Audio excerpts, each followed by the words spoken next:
कल एनएसए अजीत डोभाल ने भी ये बात कही कि ये 20 साल से चल रही थी तैयारी इसकी, लेकिन हिम्मत हम लोग कर पाए। इस रिजीम में हिम्मत हुई, फैसला हम लोगों ने लिया, जबकि बहुत सालों से इस पे चर्चा हो रही थी कि लानी चाहिए, लेकिन कोई हिम्मत नहीं जुटा पाया। तो इसलिए ऐसा नहीं कि इस सरकार की या इस वक्त ये फैसला, इस वक्त की क्रिएशन है ये पूरी स्कीम, ये पहले से चला आ रहा था। तो आपको ये लगता है कि जो एक मैसेज देने की कोशिश की जा रही थी विरोधियों के द्वारा कि ये सरकार, मोदी सरकार का पूरा ये डिसीजन है, उनके द्वारा किया गया, हालांकि आपने बताया कि सेना का निर्णय था, सेना चाहती थी, तो आपको लगता है कि अब उसी उम्मीद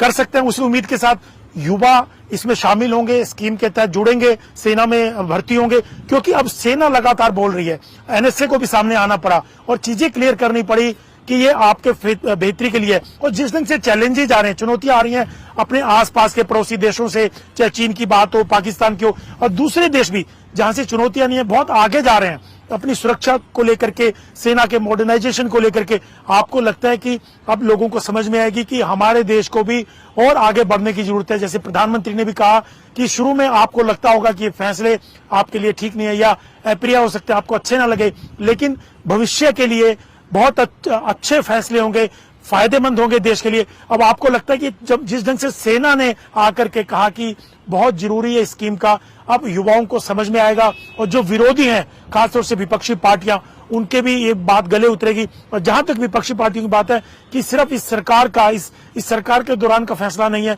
फैसला जरूर लिया गया, लेकिन करीब 20 साल से इस पे काम हो रहा था, चाहे वो कांग्रेस सरकार थी या दूसरी सरकारें थी। आपको लगता है अब ये बात उनको समझ में आएगी और देश आगे बढ़ेगा इस स्कीम को लेकर के? अग्निपथ योजना लंबा इंतजार नहीं है, क्योंकि 1 जुलाई के बाद सेना में जो ऑनलाइन भर्ती की प्रक्रिया है वो शुरू हो जाएगी और उससे पता चल जाएगा कि वास्तव में कितने युवा देश में, कितने लोग हैं जो इस स्कीम के खिलाफ हैं। क्योंकि जिस तरह से पिछले 2 साल से तीनों सेनाओं में भर्ती नहीं हो पाई, भर्ती रैलियां नहीं हो पाई हैं, और कल तीनों सेनाओं की तरफ से ये भी साफ किया गया कि भर्ती के लेवल पर जो प्रक्रिया है, जो एग्जाम है, मेडिकल टेस्ट है, रिटन टेस्ट है, फिजिकल टेस्ट है, मेडिकल है, उसमें किसी तरह का कोई बदलाव नहीं है। जिस तरह से पहले ऑनलाइन प्रक्रिया के तहत उसके बाद भर्ती रैलियां होती थी, फिजिकल टेस्ट होते थे, रिटर्न होता था, और उसके बाद मेडिकल के बाद गुजरने के बाद जो युवा है वो ट्रेनिंग के लिए पहुंच जाता, उसी तरह की प्रक्रिया होगी। सिर्फ बदलाव नीतिगत किया गया है। 4 साल के लिए अग्निवीर को चुना गया है, उसमें से 25% युवाओं को अग्निवीर के तौर पर आगे की सर्विस के लिए रखा जाएगा। वो लंबी सेवा, जिस तरह से 10 साल, 12 साल, 15 साल की सेवा करेंगे। और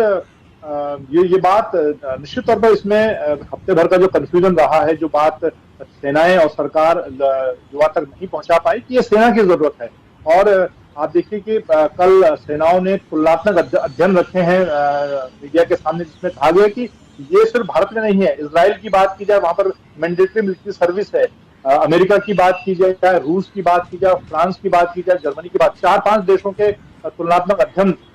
रखे गए मीडिया के सामने, और कहा गया कि वहां पर भी 4 साल, 5 साल, 3 साल, 1 साल, इस तरह की मिलिट्री सर्विस होती है।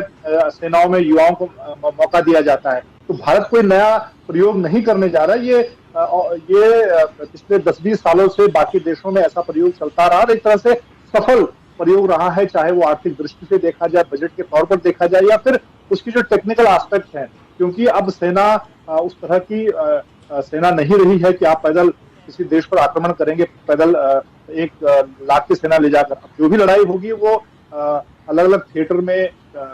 तकनीक के तौर पर होगी, मिसाइल से होगी, आर्टिलरी से होगी, या फिर साइबर वॉर की बात जिस तरह से एनएसए अजीत डोभाल ने कहा कि हमारी सरकार ने साइबर के क्षेत्र में जिस तरह से पूरी अलग सेनाओं में कमांड बनाने की तैयारी की। उन्होंने कहा कि अंतरिक्ष में आने वाले दिनों में सैटेलाइट की जो लड़ाई होने जा रही है, उसको लेकर एक अलग से इस सरकार ने कमांड बनाई। तो ये तमाम सुधार जो पिछले 20 साल से या उससे ज्यादा वक्त से, और खासतौर से पिछले 10-15 सालों में जिस तरह की चुनौतियां सेना के सामने बढ़ी है, सेना अब जमीन पर लड़ाई के बजाय साइबर और सैटेलाइट के क्षेत्र में सेना लड़ाई की लड़ने की तैयारी कर रही है। तो ये राजनीतिक इच्छा शक्ति जो मोदी सरकार ने दिखाई, प्रधानमंत्री मोदी ने दिखाई है, वो बड़ी बात है। और इसीलिए कहीं ना कहीं राजनीतिक विरोधी उन्हें घेरने की कोशिश कर रहे हैं कि उन्होंने ये स्कीम सेना पर थोपी है, जबकि ये बिल्कुल मुझे लगता है कि एक नैरेटिव फैलाया गया, उसके उलट सच्चाई ये है कि ये सेना की जरूरत है और ये जरूरत अभी कोई पिछले 8 सालों में तैयार नहीं हुई। ये जरूरत पिछले 20 साल से थी और उसमें जो पिछले 20 सालों में जो कमेटियां थी, चाहे अरुण कुमार कमेटी की बात करें, वो कांग्रेस के समय रक्षा राज्य मंत्री थे, या उससे पहले की जो कमेटियां बनी हैं, करगिल कमेटी ने जो रिकमेंडेशन दी थी, उसके आधार पर सीडीएस बनाने की बात की, उसके आधार पर थिएटर कमांड बनाने की बात की, उसके आधार पर जो तीनों सेनाओं का इंटेलिजेंस एजेंसी डीआईए बने, डिफेंस इंटेलिजेंस एजेंसी बनाने की बात थी। वो सारी चीजें पहले करने की जरूरत थी, लेकिन देर आए दुरुस्त आए, उस पर काम हुआ और अब अग्निपथ स्कीम को लेकर जो फैसला हुआ है, और तीनों सेनाओं ने कल साफ कर दिया कि हमारी तरफ से कोई इसमें अब एक तरह से संशय नहीं है, उनके मन में किसी तरह की कोई किसी तरह का संशय नहीं है, और जो प्रक्रिया तय समय पर होनी है, तय मानकों के तहत होनी है, वो अब शुरू हो जाएगी। जुलाई से भारतीय वायुसेना, भारतीय सेना और उसके बाद नौसेना अपनी प्रक्रिया शुरू कर देगी, और उम्मीद की जा रही है कि नवंबर दिसंबर में तीनों सेनाओं में जो रिक्वायरमेंट है सैनिकों की अलग अलग स्तर पर, चाहे टेक्निकल हो, चाहे जनरल ड्यूटी वाले सैनिक हो, वो एकेडमी में पहुंचकर उनका पहला बैच सेनाओं में शामिल हो जाएगा। तो मुझे लगता है कि अब कहीं ना कहीं जो एक तरह का संतोष था, जो एक तरह का भ्रम फैलाया जा रहा था, उस पर काफी हद तक कल की प्रेस कॉन्फ्रेंस और एनएसएजी डोभाल ने जिस तरह से चीजें सामने रखी हैं, वो अब साफ हो जानी चाहिए, युवाओं तक ये बात पहुंचनी चाहिए कि ये स्कीम सेनाओं की है, सेनाओं की जरूरत है, और सेनाओं को, युवाओं को देश सेनाओं की जरूरत है, सेनाओं को अपने स्तर पर चीजें करनी होगी, उनको लड़ाई किस तरह की तैयारी करनी है, सेना के जो जनरल हैं, जो सेना के उच्चाधिकारी, उनको तय करना है। ये सरकार को तय नहीं करना है, सरकार को उस पर नीतिगत निर्णय जरूर लेना है, सरकार को फैसला करना है कि हाँ ये नीति, ये पॉलिसी अगर सेना को जरूरत है तो उस पर हरी झंडी देनी है, लेकिन उसको लागू करना, उसको तय करना, ये सेना का काम है। कल एनएसए अजीत डोभाल ने भी ये बात कही कि ये 20 साल से चल रही थी तैयारी इसकी, लेकिन हिम्मत हम लोग कर पाए। इस रिजीम में हिम्मत हुई, फैसला हम लोगों ने लिया, जबकि बहुत सालों से इस पे चर्चा हो रही थी कि लानी चाहिए, लेकिन कोई हिम्मत नहीं जुटा पाया। तो इसलिए ऐसा नहीं कि इस सरकार की या इस वक्त ये फैसला, इस वक्त की क्रिएशन है ये पूरी स्कीम, ये पहले से चला आ रहा था। तो आपको ये लगता है कि जो एक मैसेज देने की कोशिश की जा रही थी विरोधियों के द्वारा कि ये सरकार, मोदी सरकार का पूरा ये डिसीजन है, उनके द्वारा किया गया, हालांकि आपने बताया कि सेना का निर्णय था, सेना चाहती थी, तो आपको लगता है कि अब उसी उम्मीद कर सकते हैं, उसी उम्मीद के साथ युवा इसमें शामिल होंगे, स्कीम के तहत जुड़ेंगे, सेना में भर्ती होंगे? क्योंकि अब सेना लगातार बोल रही है, एनएसए को भी सामने आना पड़ा और चीजें क्लियर करनी पड़ी कि ये आपके बेहतरी के लिए। और जिस ढंग से चैलेंजेस आ रहे हैं, चुनौतियां आ रही हैं अपने आसपास के पड़ोसी देशों से, चाहे चीन की बात हो, पाकिस्तान की हो, और दूसरे देश भी जहां से चुनौतियां नहीं है, बहुत आगे जा रहे हैं अपनी सुरक्षा को लेकर के, सेना के मॉडर्नाइजेशन को लेकर के। आपको लगता है कि अब लोगों को समझ में आएगी कि हमारे देश को भी और आगे बढ़ने की जरूरत है? जैसे प्रधानमंत्री ने भी कहा कि शुरू में आपको लगता होगा कि ये फैसले आपके लिए ठीक नहीं है या अप्रिय हो सकते हैं, आपको अच्छे ना लगे, लेकिन भविष्य के लिए बहुत अच्छे फैसले होंगे, फायदेमंद होंगे देश के लिए। अब आपको लगता है कि जब जिस ढंग से सेना ने आकर के कहा कि बहुत जरूरी है स्कीम का, अब युवाओं को समझ में आएगा, और जो विरोधी हैं, खासतौर से विपक्षी पार्टियां, उनके भी ये बात गले उतरेगी। और जहां तक विपक्षी पार्टियों की बात है कि सिर्फ इस सरकार का, इस सरकार के दौरान का फैसला नहीं है,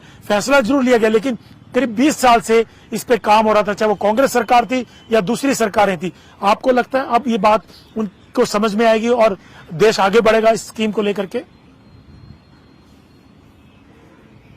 अग्निपथ योजना लंबा इंतजार नहीं है, क्योंकि 1 जुलाई के बाद सेना में जो ऑनलाइन भर्ती की प्रक्रिया है वो शुरू हो जाएगी, और उससे पता चल जाएगा कि वास्तव में कितने युवा देश में, कितने लोग हैं जो इस स्कीम के खिलाफ हैं। क्योंकि जिस तरह से पिछले 2 साल से तीनों सेनाओं में भर्ती नहीं हो पाई, भर्ती रैलियां नहीं हो पाई हैं, और कल तीनों सेनाओं की तरफ से ये भी साफ किया गया कि भर्ती के लेवल पर जो प्रक्रिया है, जो एग्जाम है, मेडिकल टेस्ट है, रिटन टेस्ट है, फिजिकल टेस्ट है, मेडिकल है, उसमें किसी तरह का कोई बदलाव नहीं है। जिस तरह से पहले ऑनलाइन प्रक्रिया के तहत उसके बाद भर्ती रैलियां होती थी, फिजिकल टेस्ट होते थे, रिटर्न होता था, और उसके बाद मेडिकल के बाद गुजरने के बाद जो युवा है वो ट्रेनिंग के लिए पहुंच जाता, उसी तरह की प्रक्रिया होगी। सिर्फ बदलाव नीतिगत किया गया है, 4 साल के लिए अग्निवीर को चुना गया है, उसमें से 25% युवाओं को अग्निवीर के तौर पर आगे की सर्विस के लिए रखा जाएगा। वो लंबी सेवा, जिस तरह से 10 साल, 12 साल, 15 साल की सेवा करेंगे। और ये बात निश्चित तौर पर इसमें हफ्ते भर का जो कंफ्यूजन रहा है, जो बात सेनाएं और सरकार युवा तक नहीं पहुंचा पाई कि ये सेना की जरूरत है। और आप देखिए कि कल सेनाओं ने तुलनात्मक अध्ययन रखे हैं मीडिया के सामने, जिसमें कहा गया कि ये सिर्फ भारत में नहीं है। इजराइल की बात की जाए, वहां पर मैंडेटरी मिलिट्री सर्विस है। अमेरिका की बात की जाए, रूस की बात की जाए, फ्रांस की बात की जाए, जर्मनी की बात, 4-5 देशों के तुलनात्मक अध्ययन रखे गए मीडिया के सामने, और कहा गया कि वहां पर भी 4 साल, 5 साल, 3 साल, 1 साल, इस तरह की मिलिट्री सर्विस होती है। सेनाओं में युवाओं को मौका दिया जाता है। तो भारत कोई नया प्रयोग नहीं करने जा रहा है। ये पिछले 10-20 सालों से बाकी देशों में ऐसा प्रयोग चलता रहा, एक तरह से सफल प्रयोग रहा है, चाहे वो आर्थिक दृष्टि से देखा जाए, बजट के तौर पर देखा जाए, या फिर उसकी जो टेक्निकल एस्पेक्ट है। क्योंकि अब सेना उस तरह की सेना नहीं रही है कि आप पैदल किसी देश पर आक्रमण करेंगे, पैदल 1 लाख की सेना ले जाकर। अब जो भी लड़ाई होगी वो अलग अलग थिएटर में तकनीक के तौर पर होगी, मिसाइल से होगी, आर्टिलरी से होगी, या फिर साइबर वॉर की बात